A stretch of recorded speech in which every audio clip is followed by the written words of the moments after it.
We start the second day of the school with the third lecture by Subir Sachdel, and this time he will tell us about strange matter from metallic quantum phase transition with spatial disorder.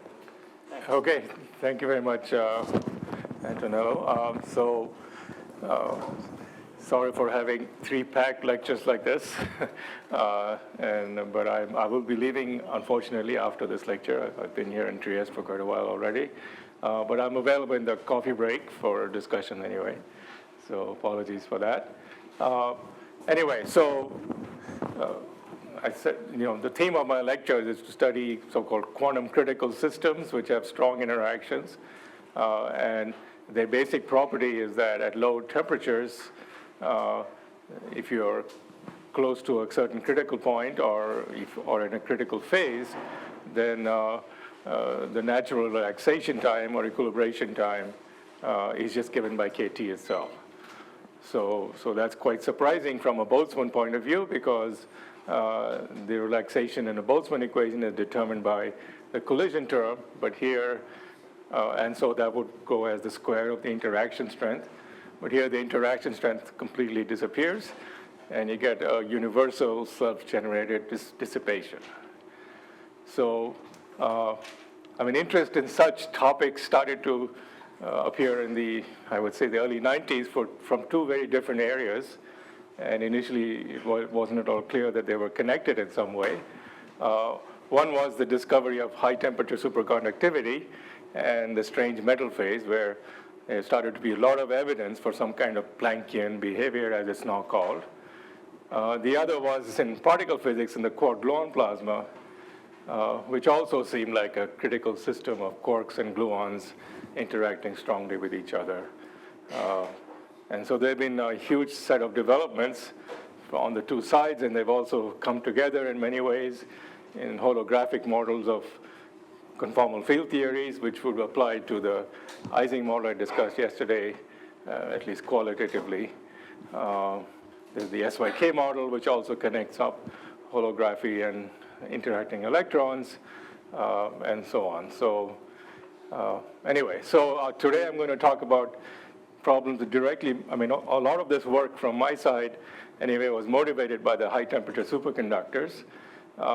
And these are 2 toy models that we've studied.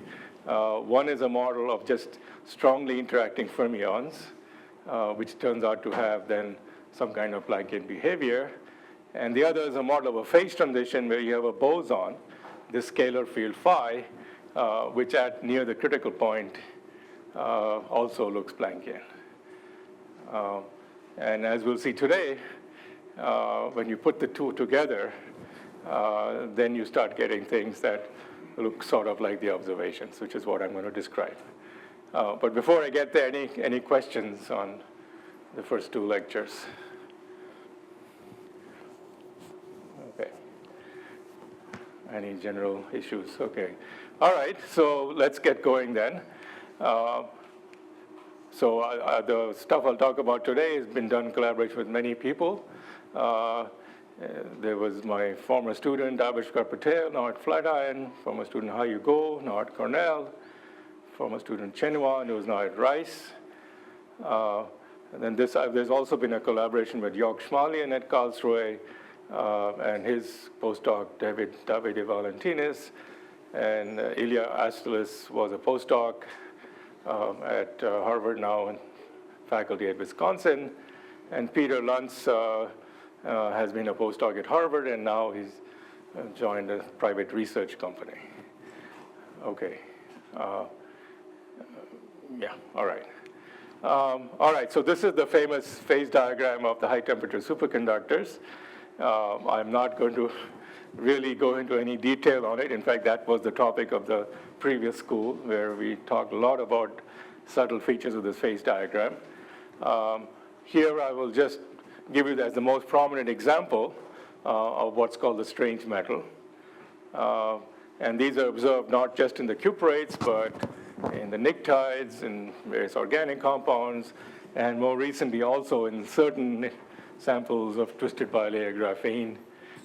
So anytime you have strong correlations, and it seems like anytime you have a higher temperature superconductor, this strange metal seems to be always there. So, and one would say that if you want to understand why the TC is so high, well, there's no way you're going to understand it until you understand the state that it's coming from, because you have to do a thermodynamic balance between the state of this, the free energy of this state and the free energy of this state. So if you want to make TC higher, the first thing you should do is understand the strange metal. And that's been a long problem for 20 plus years. But there's been a lot of progress, and I'll try to update you where we are today. Well, I won't get to everything, but just the basics. So what are some of the characteristics of this strange metal? So first of all, it's the famous linear T-resistivity that I imagine all of you have heard about. So if you raise the temperature above the critical temperature, this is a superconductor here. It's completely linear in temperature over a very wide range. And this is in a regime where the actual resistivity is rather small. You can get in many systems linear resistivity at very high temperature, where the resistance is rather high. That's what you would call a bad metal. But here the resistance is much smaller than what's called the Mott resistance, which is about H over E squared. Okay, I don't remember what the value should be. This depends on the C-axis spacing. Anyway, so this is well below the Mott bound, and it's still linear, and that's quite remarkable, and there's really no, it's very unexpected, I would say. If you looked at ordinary materials, any good conductor, they don't show this behavior at all. At low temperatures, it goes more like T squared. Okay, so that's the easiest thing to measure and what everybody knows about. But there are many other properties that are actually more important to understand. I just mentioned some of them here. So I already talked about the resistivity being linear in temperature, with rho of T being smaller than H over E squared. There's the optical conductivity, which can be fit to some form like this with a frequency-dependent relaxation time here, tau transport as it's called. And this has been shown in experiments, which if I have time, I'll show later in my talk, to obey this kind of Planckian scaling. It's just given by either KBT or H bar, whichever is the largest. And then similarly in photo emission, there's also a similar scaling here observed. And the specific heat in a Fermi liquid would go as linear in T, it goes as T log T. Okay, so I realize many of you are not really solid state physicists studying Fermi liquids and metals. Anyway, I just mentioned this, but I'll try to make the rest of my talk more broadly comprehensible. Yeah? Rho zero, the constant, is it positive, negative, zero? It's usually positive, but yeah. The actual resistance is always positive. Sure, but if you go above TC and you extrapolate, sometimes it seems to be extrapolating to negative values. Is that what you're referring to? Yeah, sometimes it looks like that. So that probably means something else is going to happen as you go to lower temperatures. But usually it's positive. I mean, let's see here. See here, in fact, it seems to extrapolate to almost zero. Yes. Yeah. So that's one of the things people say is that, well, if the residual resistivity, which is rho zero, is so small, that must mean that there are no impurities. And this linear resistance has nothing to do with impurities. Okay, I'm going to contest that claim. I don't think that's correct, and I'll show you why, hopefully. Okay, but let me begin on very solid ground, which is a problem that's been studied a great deal over the last 20 plus years. And so what do we want to do? Well, yesterday we learned about the Ising model and how the Ising model has its basic phase transition, which is described by a relativistic field theory. So what we want to study is the Ising model, but now in a metal. Okay, so this is going to change the whole physics, as we'll see, because in addition to the scalar field, describing the Ising transition. There are other low energy excitations in the metal. There's a Fermi surface, and there's all the particle hole excitations near the Fermi surface.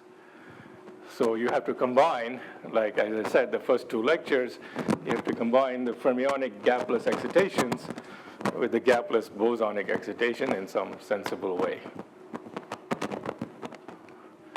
Okay, so what's an example of a system that has an Ising autoparameter that's a metal? Well, so any metal, and I'm going to talk about 2 dimensions, has a Fermi surface where there's some dispersion E of k, and these states are occupied, and these states are empty. The chemical potential is absorbed in the definition of E of k. Okay. Now, I want to imagine a situation where this Fermi surface, for whatever reason, it's in a square lattice, let's say. It likes to have a phase transition where there's a broken symmetry. So yesterday we saw the broken symmetry with the checkerboard of these Rydberg atoms. But now these are mobile electrons. So that's the big difference from yesterday. Here there are fermions that are moving around to form a Fermi surface. But while they're moving around, they also can decide that they want to move mostly in the x direction or mostly in the y direction.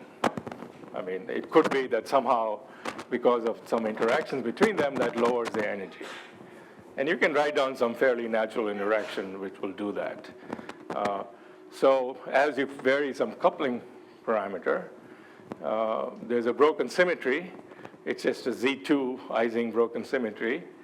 And so you imagine there's some scalar field, which is 0 in the symmetric case and non-zero in the broken symmetric case. And now we want to understand this phase transition. So yesterday I said, well, all you need to know is have a Z2 broken symmetry and it's an Ising model. But I was more careful. I also said that the 2 phases must be gapped. Okay, so you would think this is an Ising field theory for phi, but neither phase is gapped. There are other low energy excitations here on the Fermi surface. These Fermi surfaces can oscillate around, and that has to be accounted for. Okay, but before we get to the theory, we can, just like in the Ising model, we can draw this phase diagram with this quantum critical region, which was pink yesterday and orange today, coming above the quantum critical point.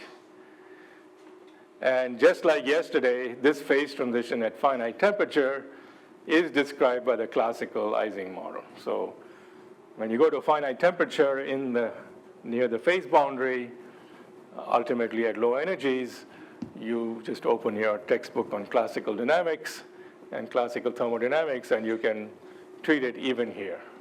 So the fermions don't make any difference. And roughly the point is that the Fermi surface at finite temperature gets fuzzy with the temperature of order kT. And so there's no real singularity there. And as long as your distance from the critical point is smaller than kT, then you can just use a classical autoparameter. So there's no issues there at all. Okay, but at the quantum point, it's very different.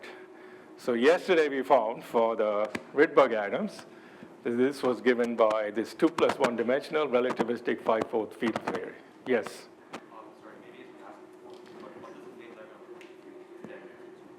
Sorry? What does the phase diagram look like if you extend the phase diagram? So there's nothing much happening up there, but it's a question of taste, how long you want a quantum critical, or you want to call it some high temperature lattice behavior. There's also some very interesting dynamics, even in the limit of infinite temperature in quantum systems, and that somehow smoothly connects to quantum critical. I've clearly exaggerated the quantum critical part of it. It could be a little tiny window. But experimentally, you see this linear T resistivity and the behavior extending to rather high temperatures. Close up? No, I don't think so. Yeah, it's just because it goes, when you're at infinite temperature, then the coupling won't matter as much.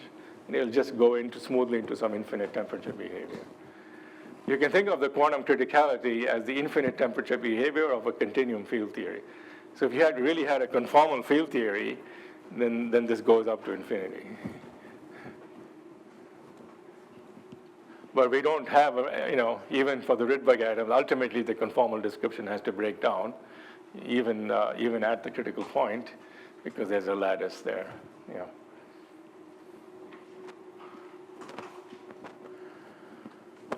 Okay, so as I was saying, yesterday we found this was we could just map everything onto Ising model in 3 dimensions because it was relativistic, and then we could just open the book and reuse many of the things that have been learned for the Ising model in 3 dimensions, classical, after analytic continuation. But here, this is just wrong. This does not work. And the reason it does not work has to do with the Fermi surface. And this was pointed out in an important paper by John Hertz in 1976. I'm sure well before any of you were born.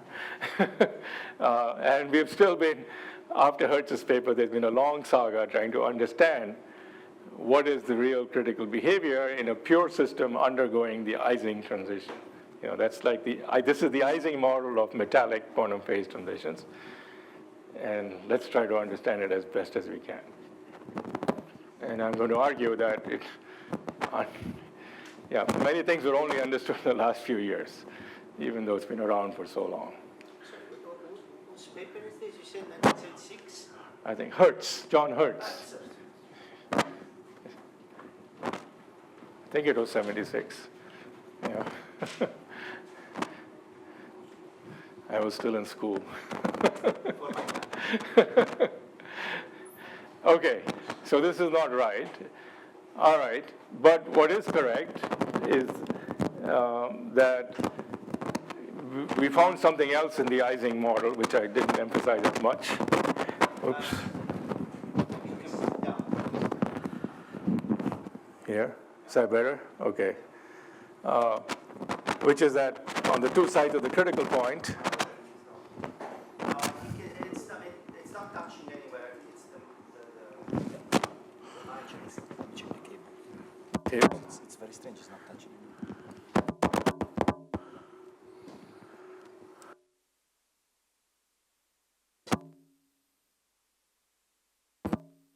last.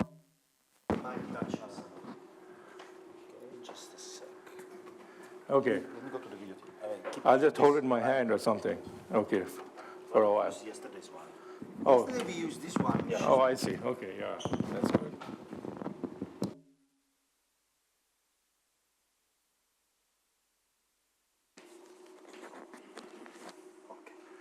Okay. So yesterday we had this phase transition where you went from,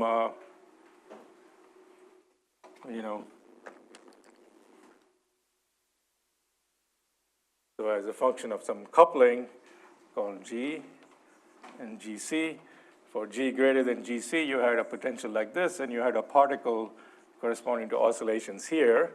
And here you had another particle oscillating in the inverted well. And so when you looked at the spectral functions, you got well-defined quasi-particles, either this particle or that particle. And I even showed you the experiments where you could see oscillations associated with this particle. But if you think of this as temperature, then there's an intermediate temperature region here. And here I didn't discuss the spectral functions here, but here basically there are no particles, no quasi-particles. And the spectral functions have a form quite similar to the SYK model. There's some power law singularity, which gets rounded out by temperature and so on. Okay, so now we're considering, now we're going to think of our quasi-particles as the quasi-particles of the Fermi surface. So now the question is, what happens to those quasi-particles on the Fermi surface? And the answer, which I'm now going to show you a little bit of calculation, is that right at the critical point, there is, in fact, no quasi-particle law. So in that sense, it's very similar to the two problems we met yesterday, both the SYK model and no quasi-particles. And here also, this is a fermionic system, and at the critical point, it's what people call a non-Fermi liquid with no quasi-particles. Okay, so it seems like you're almost there. You've got no quasi-particles, you've got some Planckian behavior and spectral function. Does this give you the linearity resistivity? And many papers have claimed yes, and people have been excited. But the answer, so does it have transport properties in optical conductivity or in resistivity? And the answer, unfortunately, is no. So that's something that a couple of groups realized only in the last few years. And it's rather subtle and has to do with the drag phenomenon and so on. And I'm not sure I'm going to go into the details, but let me at least give you the starting point of things that were understood 20 years ago on how you get something with no quasi-particles on the Fermi surface. So here the calculations will turn out to be, at least formally, quite similar to the calculations we did yesterday. Yeah? I suppose I will just repeat my question. Sorry? No, go ahead. Yeah. I think I will just repeat my question yesterday, but by no quasi-particles, you just mean like spectral properties, right? Or is there some way of thinking about this? Well, what I mean is that there is no correlation function of any operator, no matter how complicated, which has a delta function in this form. So like a Luttinger liquid has power law singularity for the electron spectral function. But there is this Bose operator in the Luttinger liquid, which does have a delta function pole. So there's sometimes, or for example, even if you take the fractional quantum Hall state, if you look at the electron spectral function, it's broad. It has no pole because electron splits into 3 quasi-particles. But you could, in principle, imagine measuring the quasi-particle correlation function will give you a delta function. So that's what I mean. And that is, it's not sufficient to show that some operator doesn't have a pole. You have to show that there's no operator that doesn't have a pole. That's what I mean. So it is about the poles section. But of every possible observable. Now, there are some examples, quite non-trivial, where for a long time people thought it had no quasi-particles. But then somebody discovered some hidden duality into some non-local monopole representation, and then it was clear it was just free fermions in secret. And even if there's some non-local transformation, as far as energy is conserved or energy relaxation is concerned, it doesn't care as long as there's some local field theory which could also be dual, you will still not thermalize if it's free.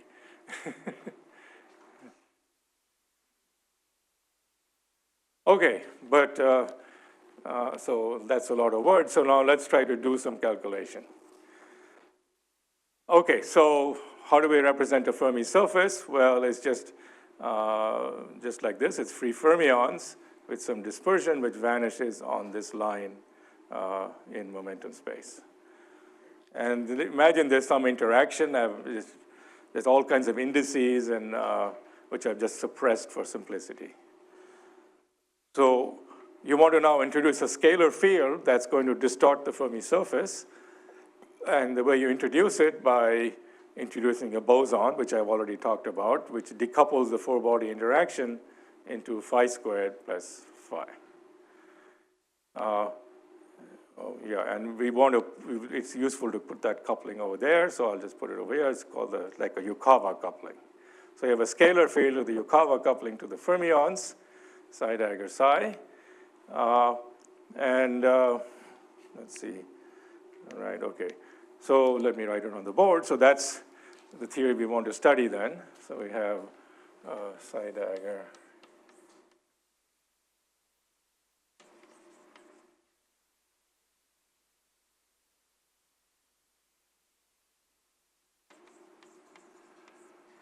And then we can take the theory we had yesterday.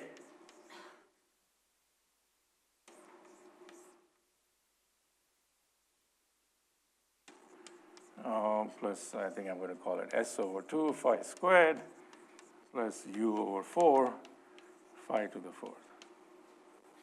So this is the basic theory we want to study.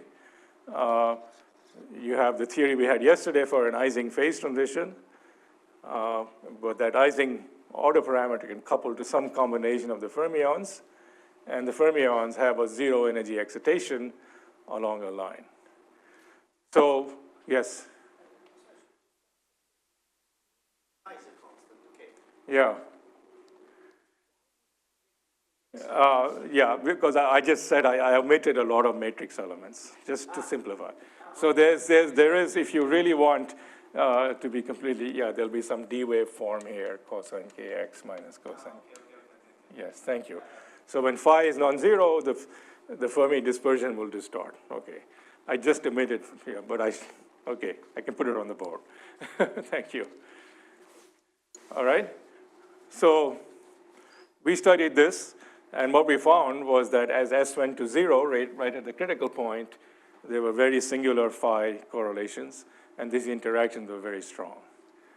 But here, you might worry this is, that's fine, but this is even more singular because the psi has its energy vanish on a line in momentum space. This has its energy vanish only at a point in momentum space, k equals 0, where this vanishes on a whole line. So in that sense, this seems rather more singular. This is the psi Fermi surface, where E of k vanishes on this line. But, Landau taught us that actually, even though E of k vanishes on a line, it's kind of stable, and strong interactions don't do very much. They just renormalize the effective mass a little bit and give you some corrections to thermodynamic response functions. But in the end, these are essentially free particles. And there's some phase space arguments associated with that I won't go into. Okay, but now we want to put, we want to bring Landau together with Wilson and Fisher and see what happens. Okay, and much ink has been well, lots of papers have been written to try to understand field theories in this class. And there have also been a lot of numerical works and so on, and I think at least at zero temperature, we have some broad understanding of what's happening. You get many interesting non-quasi-particle behavior. You also get superconductivity in many cases. So it's very important to understand this well. Okay, so what is the basic effect? So let me so the basic effect that destroys the relativistic behavior is something called Landau damping. And that's due to this term over here. Okay, so let's just consider a very simple correction due to this coupling. So phi can create a particle-hole pair. So you have a phi coming along. Let me make phi a wavy line.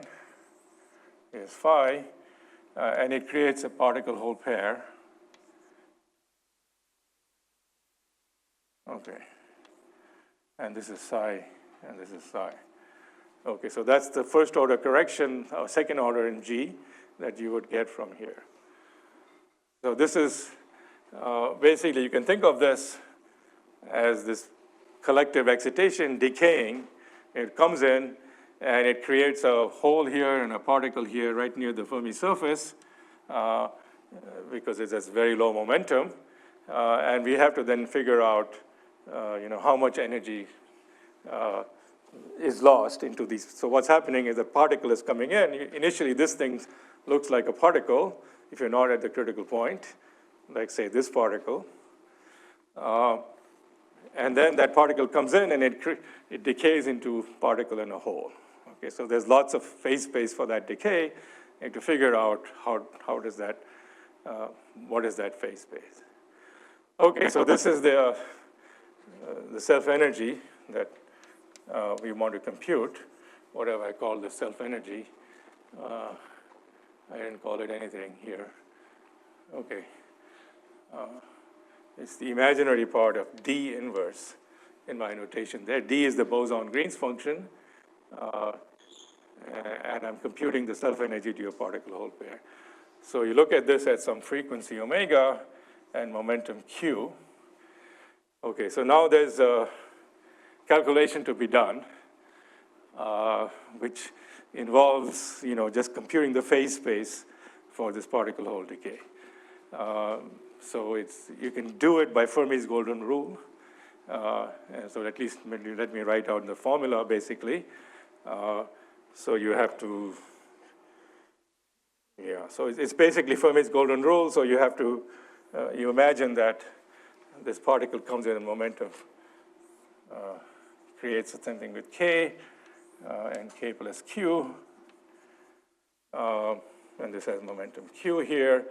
And these will have the corresponding energy. So it's something like with all kinds of phase space factors suppressed, because I'll get them wrong, dk, you have to integrate over all momenta, and you just have to look at the matrix element is 1, and you just have to conserve energy. So it's omega minus ek plus q plus ek, something like that. You just have to figure out how to do that integral with some Fermi factors here that I don't remember. But at 0 temperature, it's basically like this.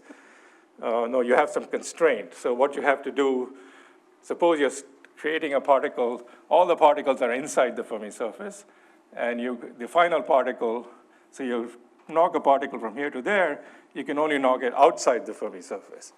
So the energy has to be conserved, and so there's some constraint. Ek plus q is less than 0, and ek is greater than 0. So you have to do a horrible integral like that. Nothing relativistic about it at all. And it's in any many-body theory textbook, like Mehan, eventually that you do such integrals. And the basic result is that for small omega and q, this is basically of order omega over q for omega less than VFQ, and 0 otherwise. Okay, so in imaginary frequency, that has the form shown here, this form right here, and that's the famous Landau damping term. Okay, so if I look at my propagator for phi, which is this field here, so the phi correlation function. Well, from here, I would have said, like I did yesterday, that is omega squared plus q squared plus s. This is what I get from here.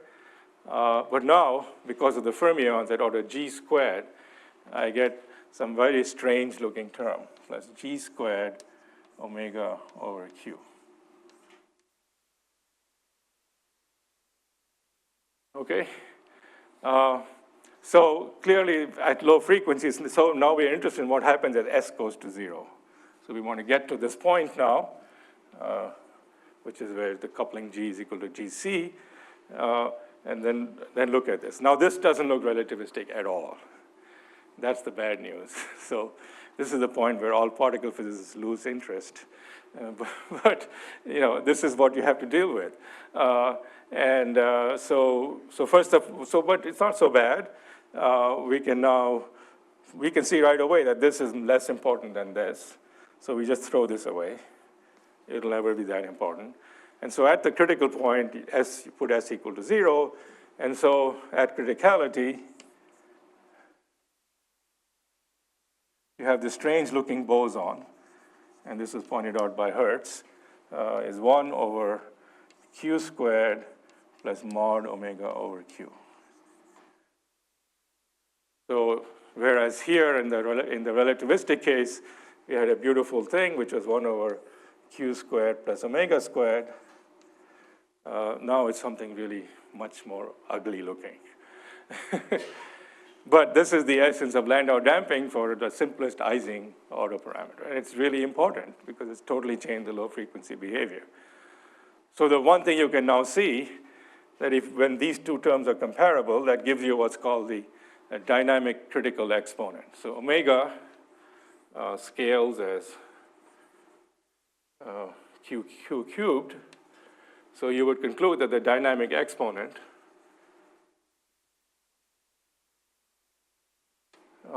is z equals 3.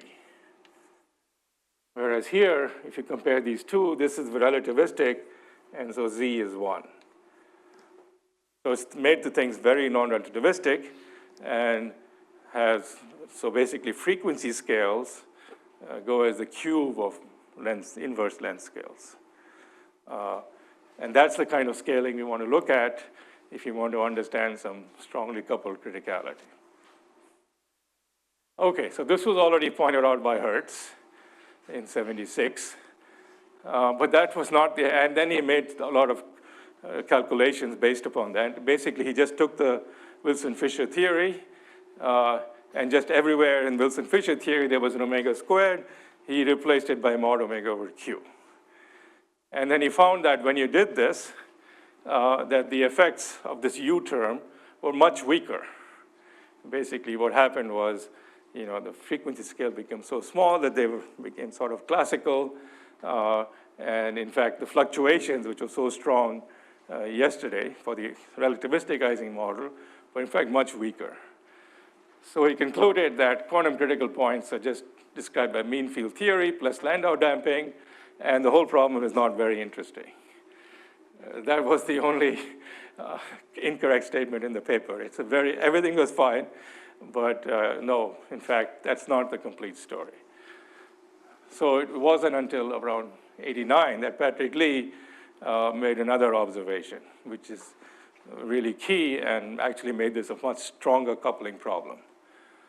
So the point is that what the Hertz point of view was, there's this Fermi surface.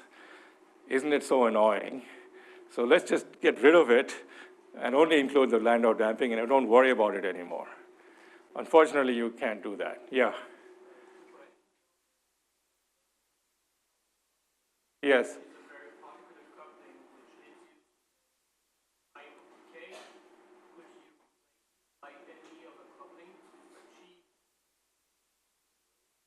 What's my goal? I don't know. What goal do you want?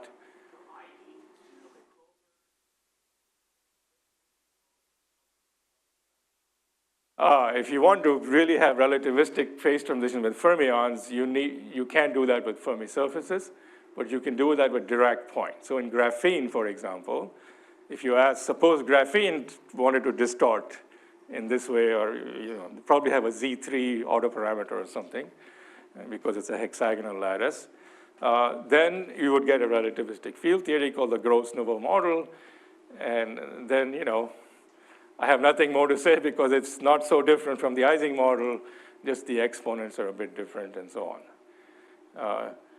But something without a Fermi surface is not a metal, it's a semi-metal. It's not something that's relevant to anything we are discussing here. Yeah. So, yeah, Fermi surfaces are everywhere. They're the crucial reason for superconductivity, for for strange metal behavior. Just about everything in your iPhone has a Fermi surface. So no, but it's rather classical, some of them. So it's really important to worry about Fermi surfaces. Yes?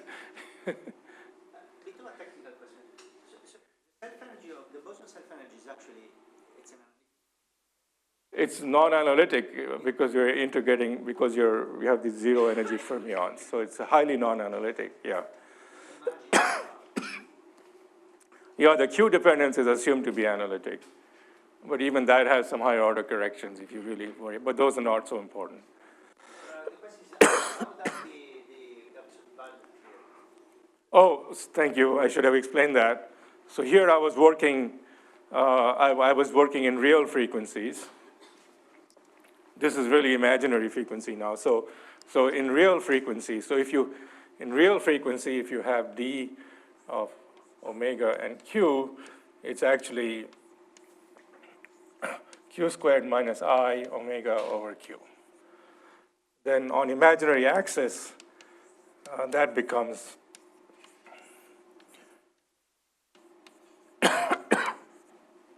that's just a problem of analytic continuation. So yeah, thank you. I should have pointed this out. This is just like a damped harmonic oscillator. It's just I omega, except that the damping becomes larger and larger with wavelength. Okay, So that's the key feature of Landau damping. It's just damping like I omega, but the damping constant depends on momentum. Thank you, I should have made that clear.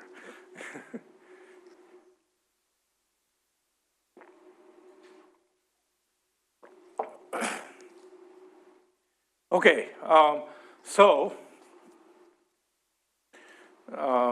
right, so we've got, the one thing we have learned so far is that, yeah, this is much better to look at this, that the fluctuation of the boson are now overdamped. There isn't any oscillation at all, it's just an exponential decay. So unlike this boson, here, where did that go? Well, so here. So in real frequency, this boson is q squared minus omega squared. So that gives you a pole. That's a harmonic oscillator with frequency equal to momentum. This is an infinitely long-lived harmonic oscillator. This is also an oscillator, but it's highly overdamped. It's completely overdamped. It just decays to zero. It's some oscillation. So that's really important. So the boson has gone from being a good oscillator on its own to something that's overdamped. And Hertz said, well, this meant that the self-interactions of the bosons are not important, and therefore everything is mean field. That's mostly correct, but it's not the whole story. So the next thing we have to look at is what about the Fermi surface? There are these zero energy excitations on the Fermi surface. They're also going to be damped by the boson, okay? So there's another calculation you have to do. Here we looked at how the boson decayed into a particle-hole pair and estimated the damping using Fermi's golden rule. In this case, there are no interesting matrix elements. This is of order g squared, basically. But now we have to look at how the converse process, where the fermion can decay into a boson and another fermion. So we have to look at the fermion self-energy, as it's called.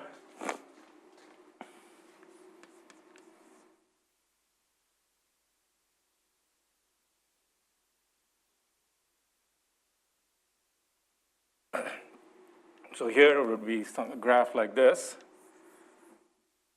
You have a fermion decaying into an overdamped boson. So you have to, yeah, the matrix element is fine. So you have to now figure this out, again, by a Fermi's golden rule calculation. Okay, so what is the self-energy of the fermion? What is the probability of its decaying? Okay, so that's a somewhat complicated calculation. I will skip it, but just give you the answer.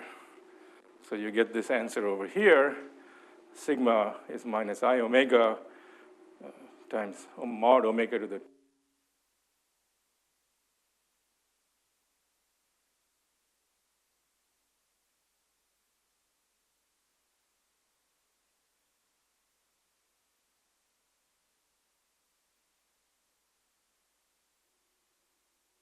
yeah, it's running out. Okay.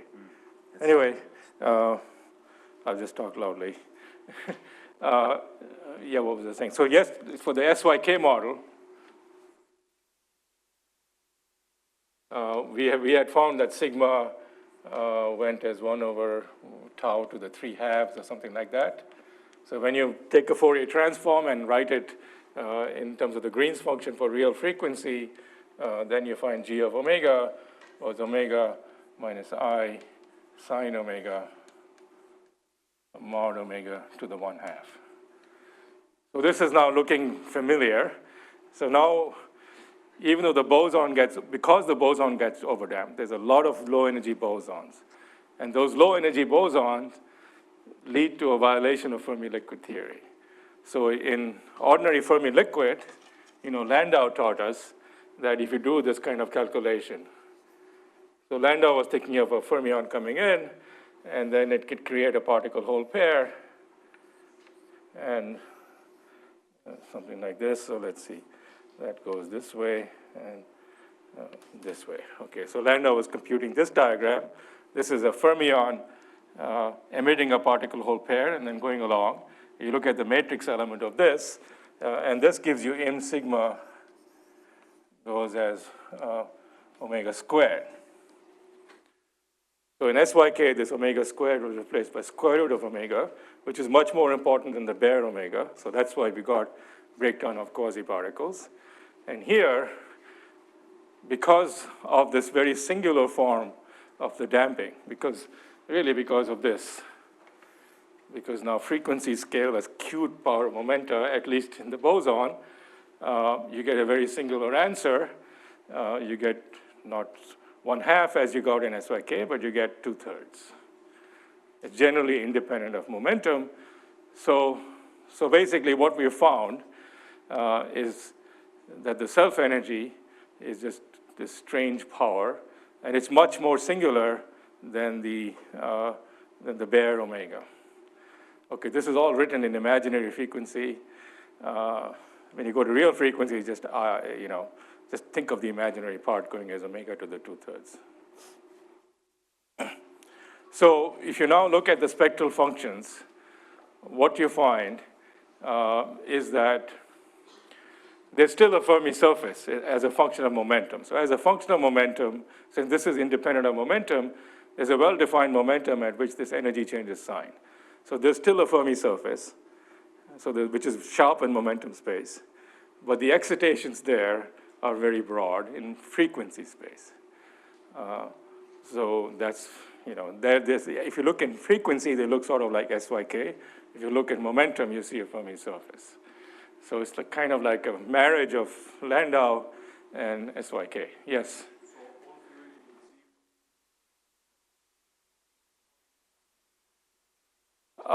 So in 2 dimensions, this is all very general, yes. Z equals 3 by this Landau damping mechanism. I don't know, there could be some other exotic way of getting Z equals 3. This is the one you get. You get a total breakdown of quasi-particle. Okay, and so with the summary of all of this, which took a while to figure out, Patrick Lee was looking at a different problem. People soon realized that it's a very general result for many, many problems with Z equals 3, including the very important problem of the quark-gluon plasma. Fermi surface coupled to a gauge field gives you the same result. Yeah, you had a question? Yes?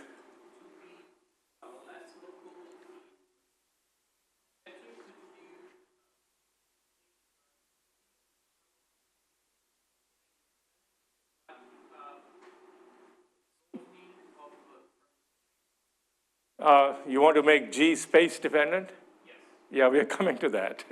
That's in fact the trick to get a strange metal that I want to talk about if I have time. Okay, but anyway, so what we have achieved, this was understood soon after the, discovery of ITC. People started re-looking at the Hertz problem or the gauge field problem, and found that there was indeed a complete breakdown of Landau's Fermi liquid theory, because the quasi-particles are very broad in frequency space, with this, omega to the 2/3 power. And that got me thinking about, is there a solvable model where you get these strange powers? And that's kind of how I started looking at the model with Jin Bouye at that time. Okay, so, and many people started implicitly assuming, well, it's only a matter of time before we really understand the transport properties of this, and surely it's going to be something non-Fermi liquid-like. Maybe this is most of the way to solving the strange metal problem. So I'm going to contest that. All right, so this is some formal stuff on how you can write it, make it even more like SYK by writing like a path integral whose saddle point is exactly the SYK type equations, but I've just looked at the basic solution of those equations. There's this equation for one self-energy and that equation for the other self-energy. That's these two equations here, and then you can solve them. Okay, so when you solve them completely self-consistently, like, for SYK it is very important that here we put the fully renormalized Green's function, and here we put also the fully renormalized Green's function. Now these calculations I showed you, I didn't do that. I just put in the bare fermion-Green's function here, and the bare boson, and the renormalized Green's function for boson over here. And that's what the calculation did. But the amazing thing is, when you make everything fully renormalized, it doesn't change the results. And that has to do with certain subtle features of Fermi surfaces that I'm not going to go into here. Polchinski kind of pointed that out, that this is all fully self-consistent. Okay, but what is the conductivity? Is this, okay. All right, the answer, it turns out to be that it's still actually not a strange metal, it's a perfect metal. And the reason is kind of subtle, and it has to do with a phenomenon called drag, okay? And the idea of drag is actually very old. It goes back to Peierls, actually, yeah, and also Bloch. So if I go back to the history of solid-state physics, when people first started studying metals, there was the Sommerfeld theory of just a free Fermi surface. And then Bloch introduced bands and so on. That was all correct. And then people started worrying about what gives you resistance. Certainly, Bloch proposed that resistance comes from the coupling of the electrons to lattice vibrations, from the electron-phonon coupling. And he computed, so using Fermi's golden rule, the probability that an electron will scatter into a phonon, scatter off a phonon, some thermal phonon, and then that gives you some resistance. And he got, in 3 dimensions, the T to the 5th law. And that's indeed observed over a wide temperature range, and so everyone is very happy. It's understood. But Peierls wrote a paper soon after in the 30s. It's in German, which is why perhaps it was all ignored. At least modern people don't know about it. Where he said Bloch's calculation is totally wrong. It's not T to the 5th. There's something really missing.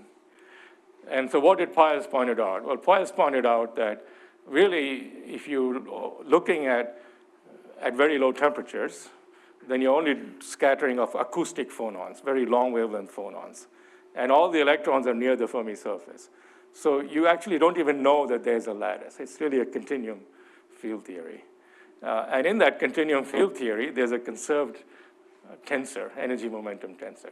So you think your electron is scattering off a phonon, and when it scatters off, it lost some momentum to the phonon, and therefore there's some resistance because the electron current will stop moving because it's given the momentum to the phonons.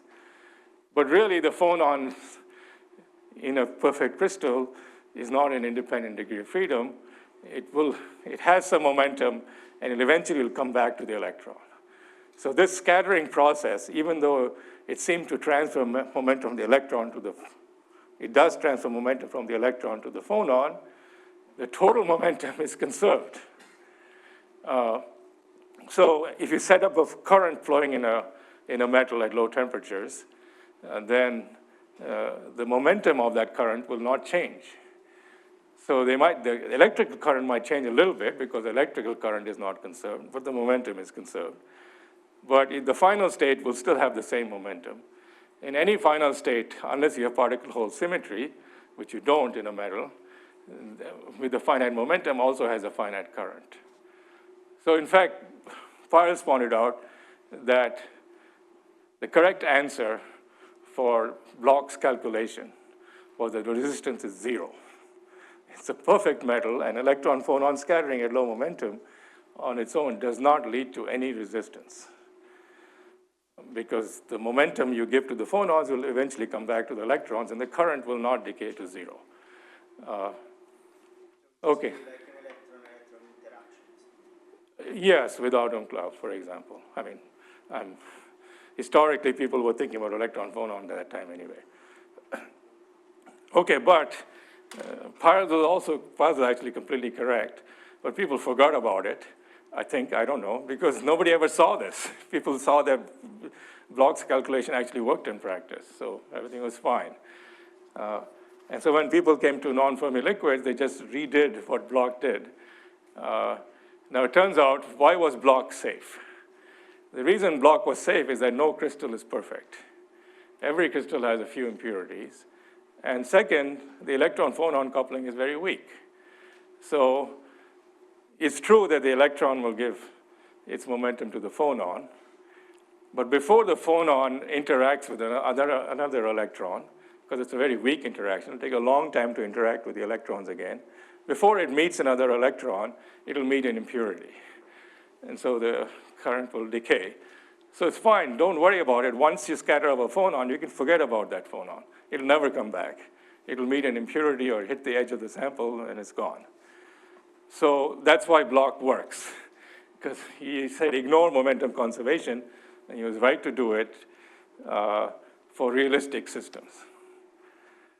Okay, but now here, the electron-boson coupling is not weak.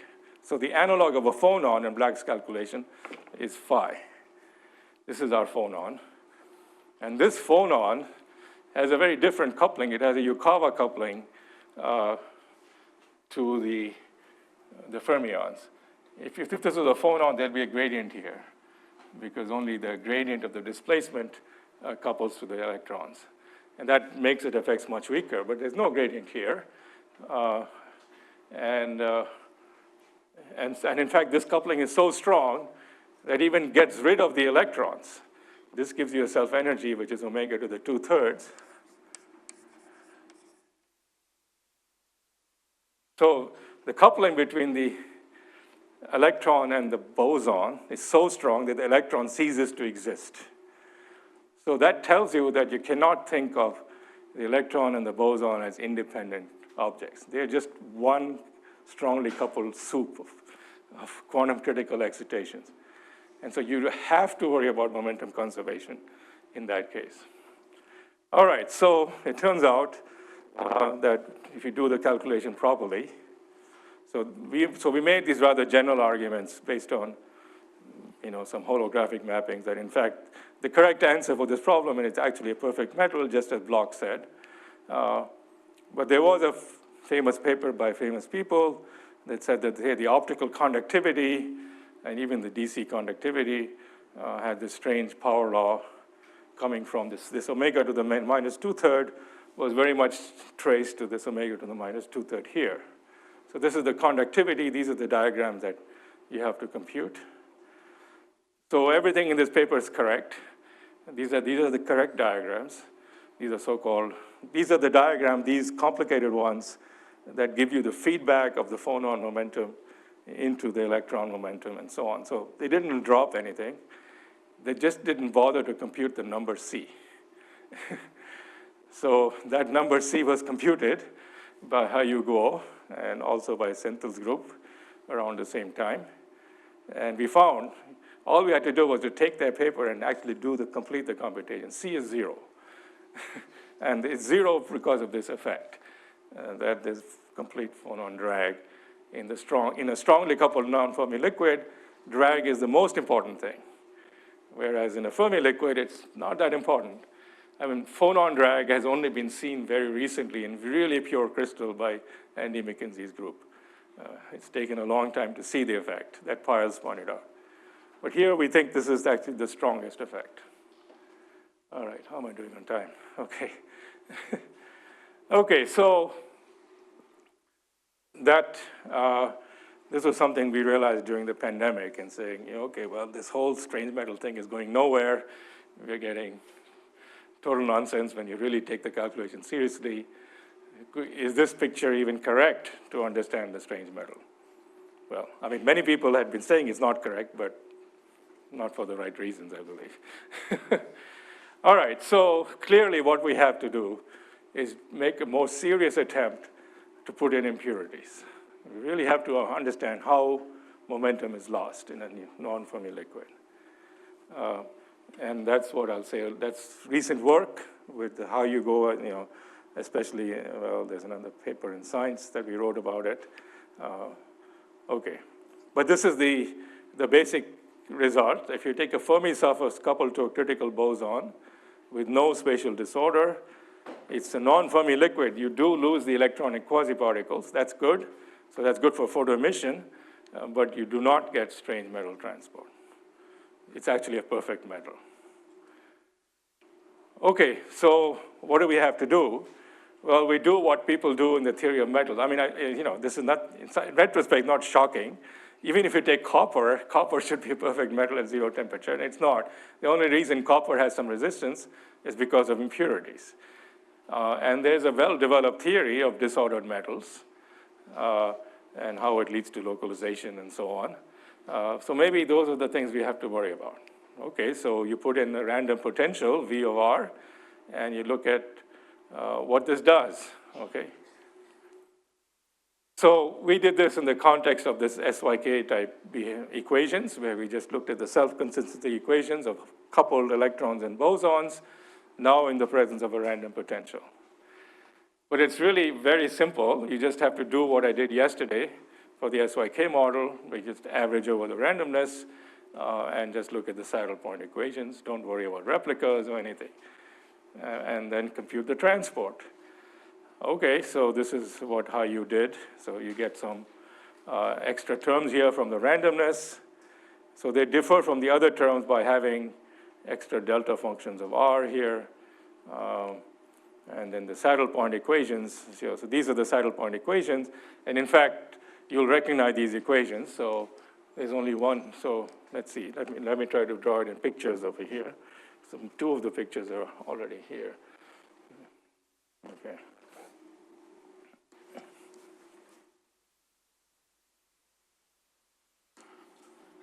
So remember, in SYK, we just had this self-energy, which we solved self-consistently. But now we have 2 degrees of freedom, a boson and a fermion. So you have the self-energy of the fermion is the boson and a fermion. This is what we have been considering. And the self-energy of the boson, I guess I'm calling it pi, is just a fermion loop. But now we have impurities, and that's the first problem I talked about yesterday.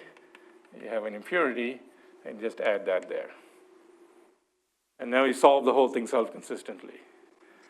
Okay, so we can do it. It actually changes a few things. This Landau damping actually gets changed. The Landau damping just becomes mod omega. It becomes even simpler. So it becomes z equals 2 rather than z equals 3. Anyway, so these are the kind of results you get. Yes, but you have to put some flavors and take the larger number. Yeah. But we think they are more general results. I mean, there are no. That's why you don't need to worry about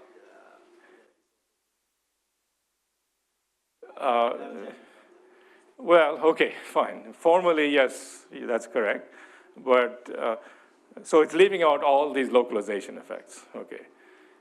In the end, we do have to worry about localization at low temperatures, but the localization of the bosons is far more important than the localization of the fermions. That was going to be my third lecture if I didn't talk about the Ising model, but okay. All right, so you get some good things. When you put in these impurities, the self-energy, instead of being omega to the 2/3, becomes omega log omega. So this is what's called a marginal Fermi liquid. And that's what's observed. So that's great. Okay, we're moving forward. The self-energy of the fermions look exactly that's observed. And the Landau damping has been softened. But this doesn't turn out to be sufficient to give you to get you linear T resistivity. It cancels out when you do the calculation carefully. And it just looks like a Fermi liquid. So that's the conclusion, that when you just put in the random potential, at least in mean field level, then it's again still doesn't, it gets you part of the way, it gets you a marginal Fermi liquid in the self-energy, but still no linear T resistivity or the optical conductivity look anything like the experiments in many, many systems. All right, so what is the key thing? Well, somebody already guessed. You have to put in disorder, randomness, in G. And once you put that in, suddenly everything seems to come into place. And for some reason, people didn't think of that. I guess the first paper to talk about such things was by Ehud Altman and Avishkar Patel and others. And then we realized that it's actually a much more general phenomenon. And anyway, okay.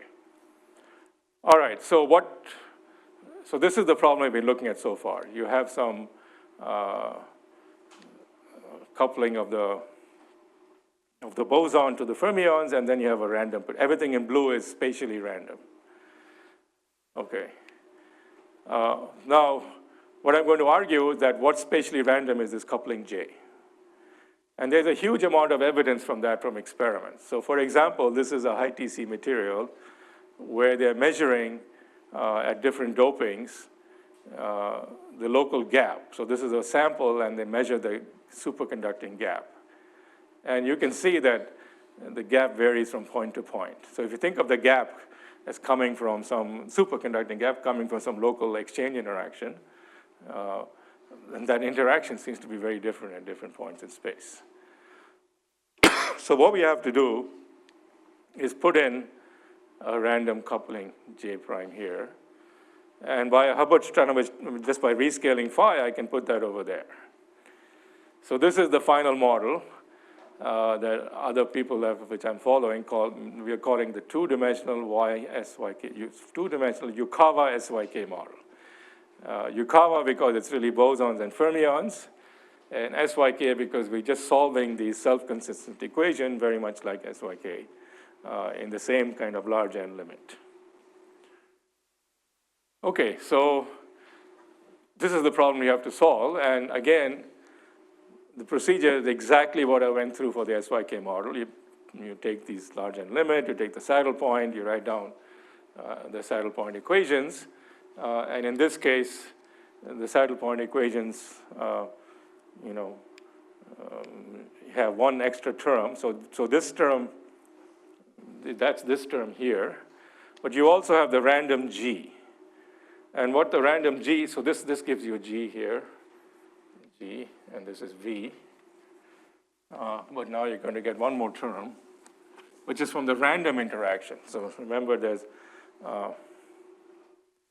this G prime over here, which is uncorrelated, whose average is 0, and then you have to average it as a second moment. So that changes some of the momentum space structure. So there's another coupling here with a hat on top of it, which tells you that the momentum is not conserved. And this is G prime, G prime. And similarly, over here also. What is that term there? Yeah, so here, right, so it's the same graph with the G prime, and then you put a hat there. And all that does is it changes the momentum dependence. So these are exactly the equations I talked about in my first lecture, except there's a few more indices and so on. Okay, so you go ahead and solve this, and then you compute the conductivity, and lo and behold, you get everything you wanted. It turns out quite amazingly. You get a self-energy, which is omega log omega, which we had before. Both the G and the G prime term give you that. So this looks kind of similar to the random impurities, but the transport looks completely different. Now the transport, you get an optical conductivity, which has exactly the form seen in experiment. The tau transport goes linearly in omega, and as a function of temperature, it's a linear in temperature, and so on and so forth. All right, there's a lot here. Let me show you. Yeah, so this is the basic result. This is the optical conductivity measured as a function of frequency and temperature. Here you're showing the amplitude value of the conductivity, here you're showing the phase. And from these two measurements, you can read off the value of m star and tau. And if you look at tau of omega at different temperatures, this is the experimental data, and this is what our theory gives us without any real fitting parameters. You get the same type of Planckian scaling. Approximately, there's various logarithms floating around here.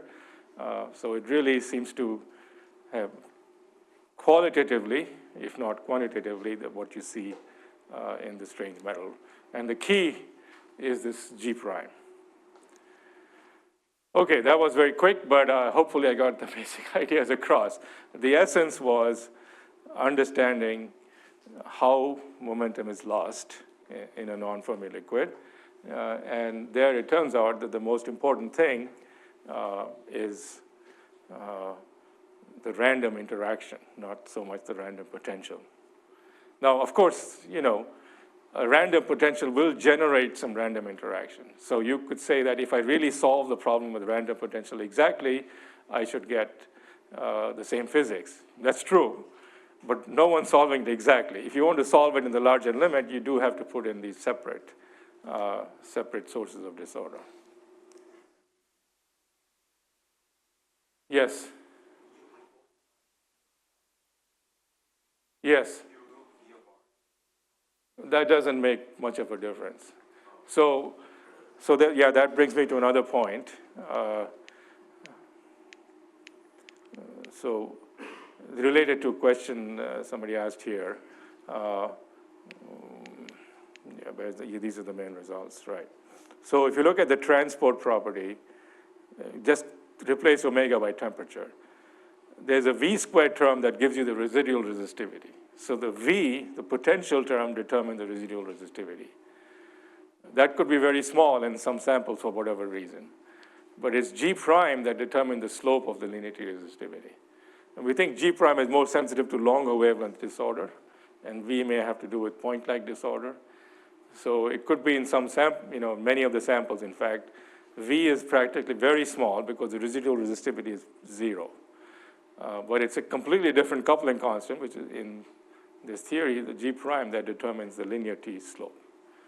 So that's, I mean, we don't know how to compute these numbers from microscopics, but at least we now have a handle on being able to at least fit the data. We have enough freedom, enough knobs to turn to be able to fit the data. Yes?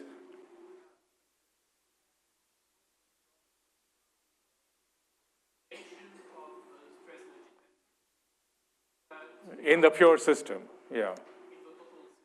Yes, in the pure system, without impurities. But in the presence of non-conserving interaction, I mean inelastic scattering or quality inside of. No, I'm not, when I say energy momentum tensor, I mean energy momentum tensor of the whole system. I don't have any, there's no bath here. That's the whole point, is how do you get all of the, Planckian dynamics implies that everything is self-generated. There's no bath. I mean, it's really important to think of the momentum and the energy as shared properties of the electron and the boson together. That's what's key, I believe, to understanding the strange metal properly.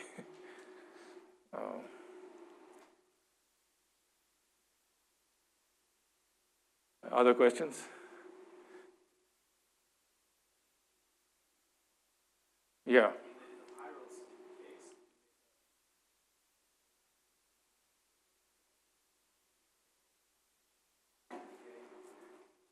No. You need umklapp, really. You need phonons near the zone boundary so that they can lose 2 pi momentum of a reciprocal lattice vector. But if you're talking about acoustic phonons, no. Even the phonon anharmonicity will also conserve momentum.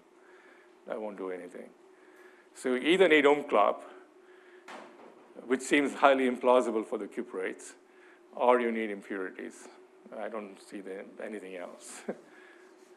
I mean, I shouldn't say highly. There's certainly a strong school of thought that some of the strange metal, especially in the Kondo heavy fermion compounds, can be mapped onto some self-consistent impurity problem, which you can then treat by some extended dynamical mean field theory, where you assume the self-energies are independent of momentum and so on. But implicit in all of DMFT is the assumption that every scattering event involves clock, because so that's just built into the theory that there's lots of clock. And maybe in some systems that's okay, but I really doubt that's okay in the cuprates. Yeah. Also, a lot of these DMFT Kondo breakdown models, in fact, have the same property that SYK does, which is they have a zero temperature entropy. And to me, that's a huge problem with those, but okay. Oh yeah, that's something I didn't mention. So you know, what we get here, what made me very happy was we get the key property of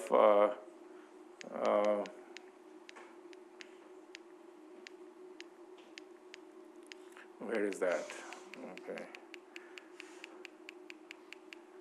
Yeah, we get the key property of Planckian scaling, but we don't have the zero temperature entropy. In fact, this entropy vanishes as T log T, which is exactly what's observed. So anyway, that's my advertisement for this, this particular theory. All right, in the last 5 minutes or so, let me return to this question of localization. So, you know, so this is a weak disorder, self-consistent theory.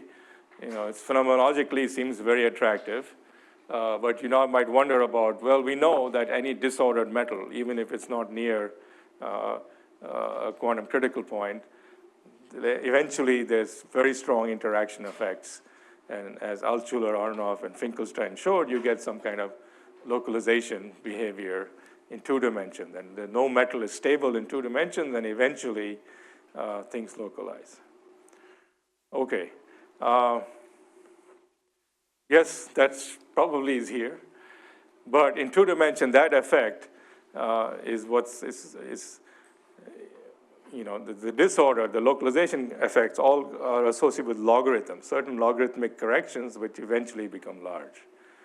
So it's a relatively weak effect. In the RG language, you say they're marginally relevant. Interactions are marginally relevant and eventually lead to localization. That's why it's called weak localization in 2 dimensions. And that's probably present in the cuprates if you really went to very low temperatures. Fortunately, it becomes a superconductor, but that's another story, or charge density wave or something. But you know, it could well be present in some materials at very low temperatures. But it turns out that there's another effect that's much stronger, which has to do with, these are both localization you can think of as breakdown of self-averaging. So all of these theories, I'm just averaging willy-nilly the disorder, and I'm trying to get away with it, just like in SYK. Now, in SYK, you get away with it because I just had everything was coupled to everything. There's no chance for anything to localize. But if I have a finite dimensional system, like I have in the cuprates, you know, this region could be different from that region, and there can be local fluctuations, and things won't self-average. And localization is one of those effects that things don't self-average. And you can get these localized states, which will be here but not there. Every little point in the sample looks different when you're in the localized phase because of the impurity potential is trapping particles somewhere, not somewhere else. These effects are totally absent from here. Okay, but there's a similar thing that can happen near a quantum phase transition. And that leads to what's called the Harris criterion. So Harris considered just the ordinary Ising model. And imagine, so let's go back to our original Ising model. So this, and it also applies here, in fact, in the end. So if you had the original Ising model, let's even, well, Harris was thinking about, classical system, but let's do it in a quantum system. So I had J, Zi, Zj, minus Gj, some 1I, Xi.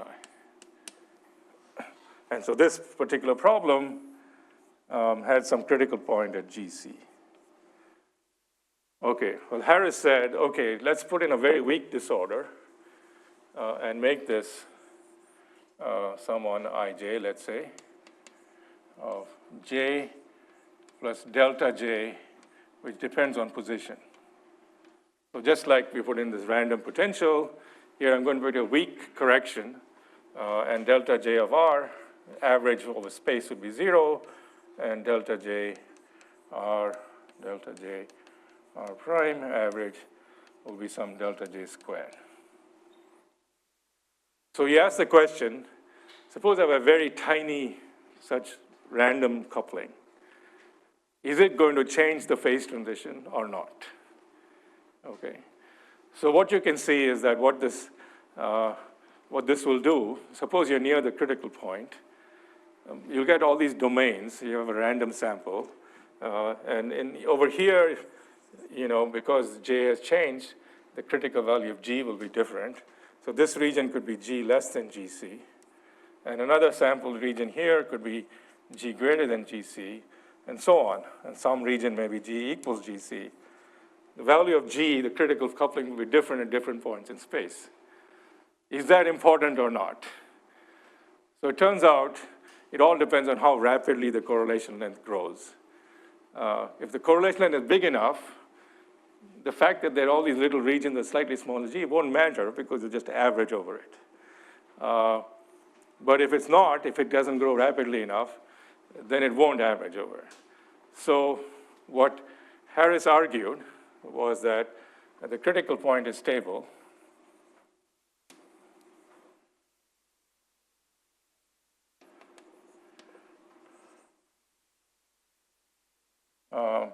If and only if the nu is 2 over the spatial dimension. This is called the Harris criterion.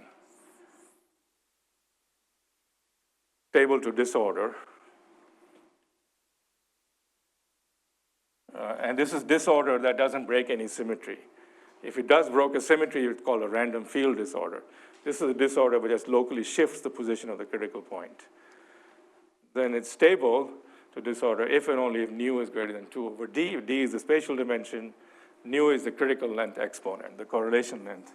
For the pure system, diverges at g minus gc to the minus nu. Now, if I prepared myself, I could give that argument, but I won't try to. But it's really a relatively simple argument. It's just kind of like looking at some root mean square fluctuations, some kind of central limit theorem, and comparing how the two lengths diverge. Yeah, okay. I didn't prepare it, so I probably get all messed up on the board, but ask ChatGPT. Give me the Harris criterion, and it'll explain it to you. Quite well, I'm sure. All right, so that tells you, that's another very important source of disorder we have to worry about. Now, for this problem, it turns out, for the problem that we've been solving, if you take these Yukawa SYK equation, so that for the 2D y SYK, it turns out nu equals 1. No, sorry, nu equals 1/2, excuse me. It's basically mean field like with some log corrections. It's sort of like the upper critical dimension. Z is 2, so the effective dimensionality is d plus 2, d plus z, which is 4, and that's why for the experts. So nu is 1/2. And so what we see is that the Harris criterion is badly violated. So all this seeming victory is illusory. Eventually, something else has to happen at low temperature. Okay, and this disorder, this G prime disorder is very relevant. The G prime is also just shifting the critical point locally, and you cannot, at low temperatures, treat it in an average manner that we have been so far. So, and this is a far stronger effect. Localization is only logarithmic. This is much stronger. This is has dimension 2 or something when you work it out carefully. There's a question. Yes. This is in fact, there's a theorem by Shays, Fisher, and Spencer. This is very general. Any classical or quantum system in D spatial dimension with disorder which just shifts, which is called Harris disorder, let's say. All it does is shift the local position of the critical point. It doesn't couple to the order parameter. It's a very general argument for any system. There's a PRL, famous PRL by Shays, Fisher, and Spencer. You can read it, it's not that complicated. And so any second order phase transition to be stable to disorder must have nu greater than 2 over D. Okay, well, I'm now completely out of time. So we've studied this in some other numerical work that accounts for the disorder much more seriously. And where we think it's very important, and I'll end with this, is this famous fan and foot picture. So this is an actual picture of the resistivity in the cuprates. Where it's red, it's linear, that's the strange metal region. So I've been talking about this fan-like region here. You know, this is the fan. This is what I've been talking about. But if you look very carefully in all of these systems, there's actually a foot also where you get this extended phase of strange metal behavior. And this is what we've been studying in the past couple of years. And this is, we believe, is entirely associated with this Harris violation. I think I'll just leave it at that. And yeah, you're welcome to look at, so the slides which will be uploaded have all the references to various papers and various computations where we are starting to get some fan-like behavior but that requires now to really understand the phase at very low temperatures where we have total breakdown of self-averaging. You don't get a spin glass, but you get some Griffiths-like phase, which we think is the key to understanding the foot. Okay, I'll stop there. Thank you.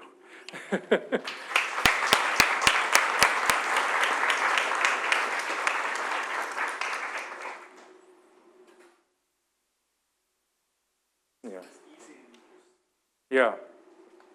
For the Ising case, does it matter if the disorder is the bonds or the field? It doesn't matter. It could be anything. It just cannot couple to Z. So if you had a term like this, so in other words, the disorder has to preserve the symmetry if the symmetry is being broken.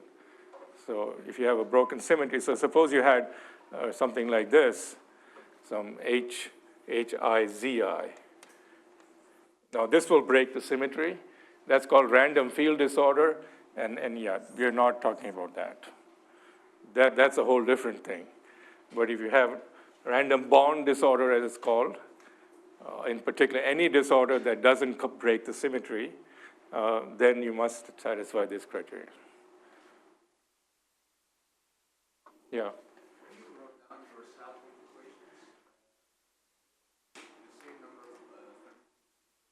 I think you took the same number of fermions and bosons, but does the story for the superconductivity change if you don't do this? Because, for example, there in your infrared, I would assume already the scaling dimension to depend on this ratio of fermions to bosons. So in the zero-dimensional YSYK model that was studied by, so the question was, does the relative number of bosons and fermions matter and change the exponents?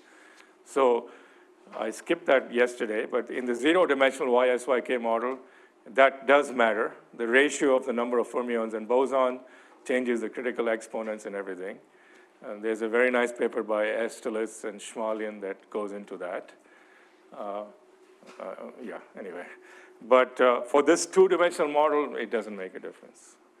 It's basically sort of like this marginal case, marginal fermi-liquid behavior that you get both in transport and in the self-energy. And so the exponent, nothing much changes. I mean, of course, the numbers will change. We don't really know how to compute the numbers very accurately. Yeah.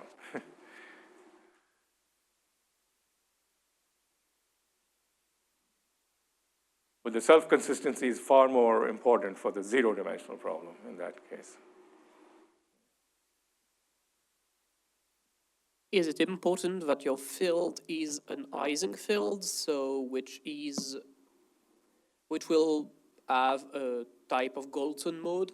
I'm sorry, I'm not understanding. Could you start again, please? Sorry. You're talking a coupling to an Ising-like field, which is a single boson Yes. with a U1 symmetry, but Z2. Z2, sorry. Could you go beyond Z2 and consider many SU3, for example, or V3? Yes, and that's one of the nice things of the random case. It doesn't matter. Then it's pretty much the same behavior. So this is the case I've talked about with Z2 symmetry. You can also look at SO3 symmetry with an antiferromagnetic autoparameter. And once you put in disorder, this is the same. All the exponents, everything is the same. And you can also look at topological phase transition with the gauge field, and they're also the same. So there's kind of a super universality here. Disorder often does that. It makes things very similar between different classes that are quite different in the pure case.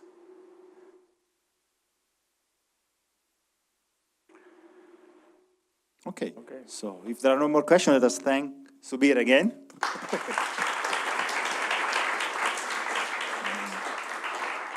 We